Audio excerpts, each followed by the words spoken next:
We've written quite a bold statement here. The investment is only good when it also benefits society.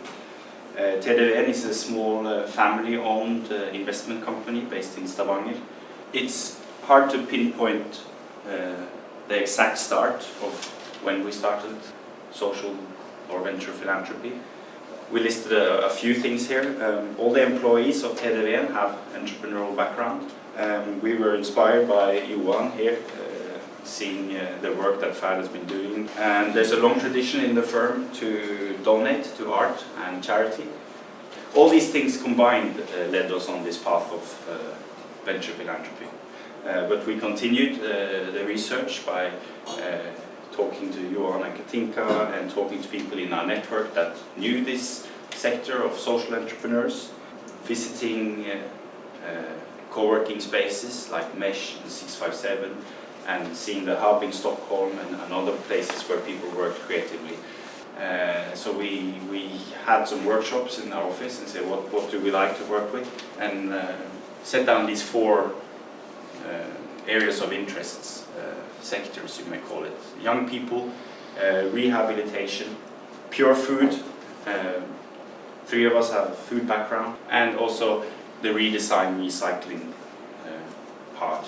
We bought a new office and it came with a kindergarten, and we thought what to do with this building. So it was really an implemental part of why to do social investment, because we saw the hub environment and we thought, well, we can do this. We can have a building where they can sit and work and create that space of co-working. So when we knew we would have 5 or 6 companies, we wanted to support both with money, but we also wanted them to sit and share. So then we thought we needed to allocate the money, and we set the sum of 16 million, 4 million each year for 4 years. We also thought that we should have a rent, so it's a subsidized rent of 3,000 a month. We early on decided not to take ownership.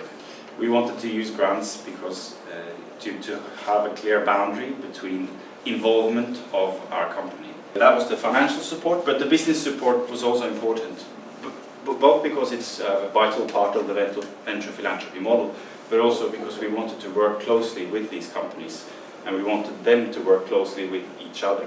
The space again becomes an important part of the process, and we set down some criteria also to be able to narrow down the field.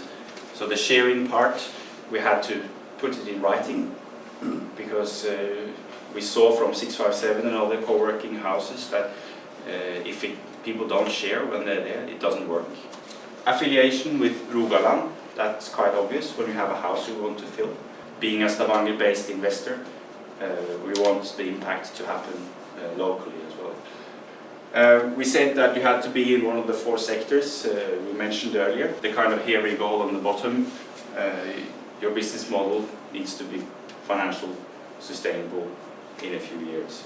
Here we're telling people that we have 16 million to give away, and all you need is a good idea. So that if that would be the message, we would have gotten quite a lot of applications. So we narrowed it down by not saying that, not emphasizing on financial support. At this point, we slowed down.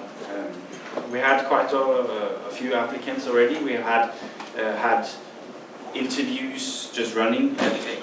When we met somebody, we interviewed them. We had a creative, quite dynamic process up at this point, but now we started to like set dates. This process was very individual for each social entrepreneur. With some of them, we just wanted to hear more about their ideas. With some of them, we were not quite sure about their motive, so we really had to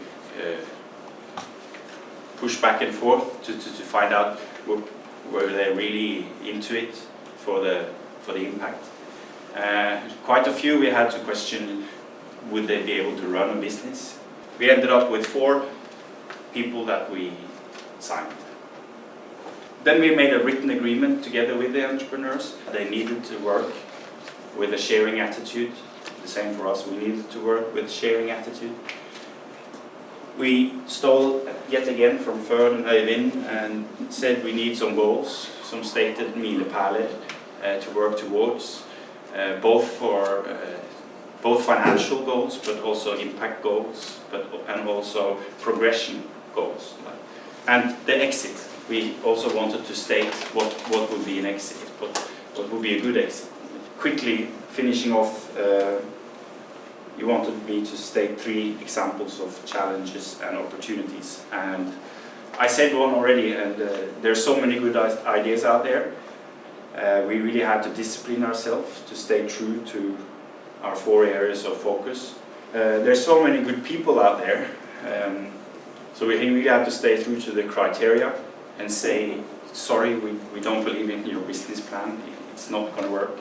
We even, a few people, they were so full of energy and brilliant people that we said, do it again, come back in 2 weeks.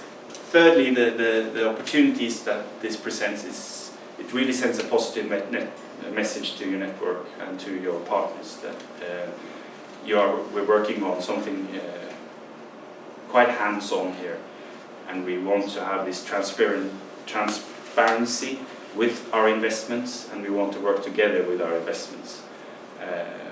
And we are a part, as an owner, you're a part of the investment. And this has really, this whole project has really helped TD Veen with that on the broad level.